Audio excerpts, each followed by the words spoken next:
Well, progressivism, not just in this country but around the world, is increasingly coming to resemble not just a religion, but a cult bent on suicide. Not overstating that.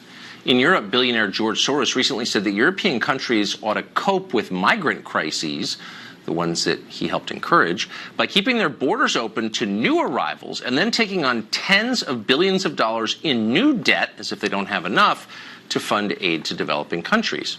Meanwhile, in Oakland, California, the First Congregational Church is urging its members not to call the police ever, no matter what the problem is, for the stated purpose of protecting non-whites in the congregation from police violence. Nigel Farage once led the UK Independence Party, and he joins us now.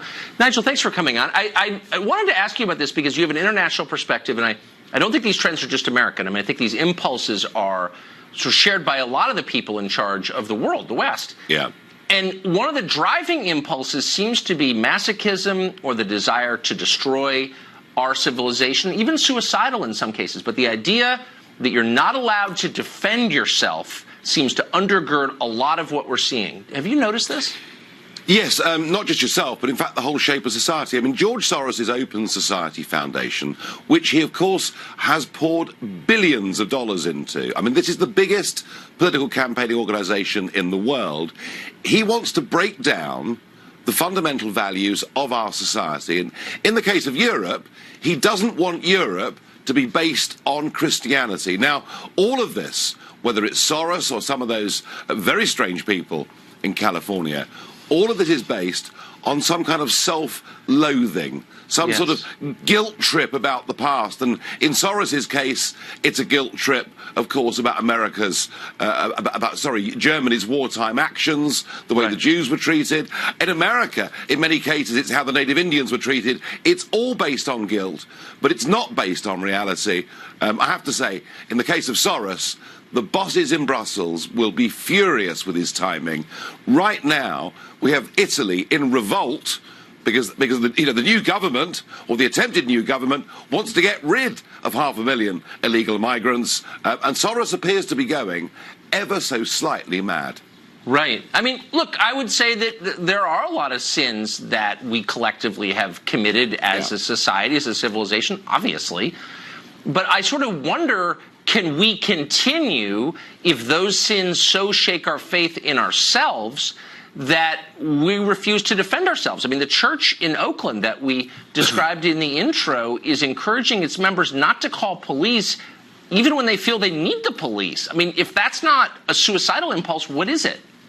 Oh, no, I mean, look, there are many European cities now where the total failure of our political class to defend our Judeo-Christian culture, which actually underpins our whole society, is in many ways what's opened the doors to Islamic extremism. So we are engaged in some very, very dangerous policies here. The good news, though, is that voters are rebelling.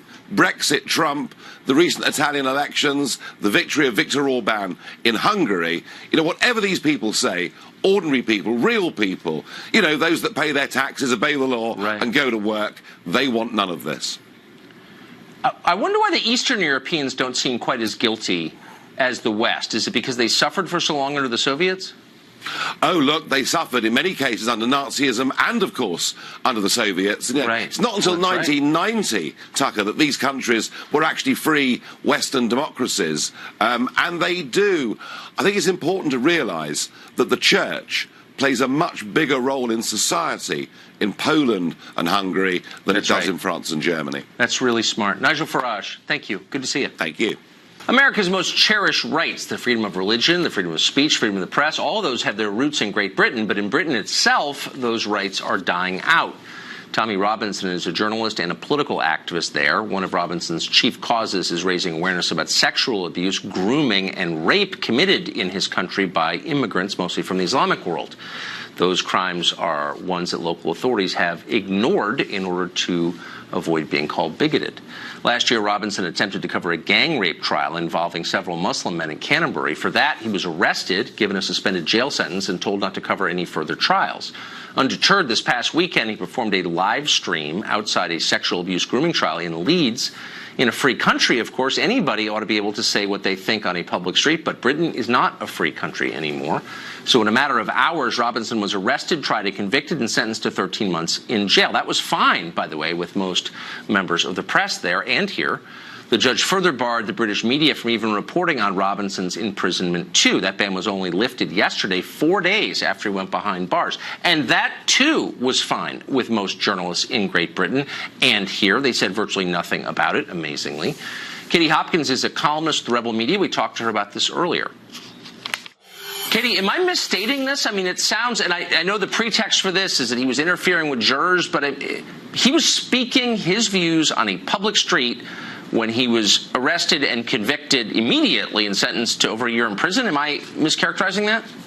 You're not at all. That's exactly what happened. He was outside the court. He was reporting on the trial of a grooming gang, as I would call it, a rape squad. It's a cause, as you rightly say, that he's believed in for so many years. And he's one of those people who's been calling this out relentlessly, despite all of the slurs that are made against him. And yet, within 5 hours, he was arrested, he was tried, and he was sent to prison for 13 months. And none of us were allowed to talk about it, write about it, mention it, because there was also a ban on any of the media speaking about it. Well, that's the part I don't understand. These are very dark times in the UK. It's a very curious feeling in this country at the moment. And I would say the country is on a knife edge. There is a real sense now that we are against our own government, that the establishment is working against us. And in order to cleanse voices it doesn't like, it will put them inside for as long as it needs to shut them up. That's horrifying. I don't know, I'll be honest, anything really about Tommy Robinson. I don't care.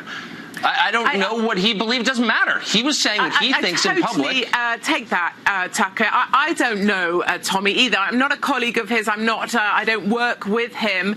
Many people say he's an idiot, and in some ways I concur. So what? He's been told not to report at these trials, and yet he's still there reporting. He didn't go with his lawyer or solicitor. You know, he knew he was going to get into trouble.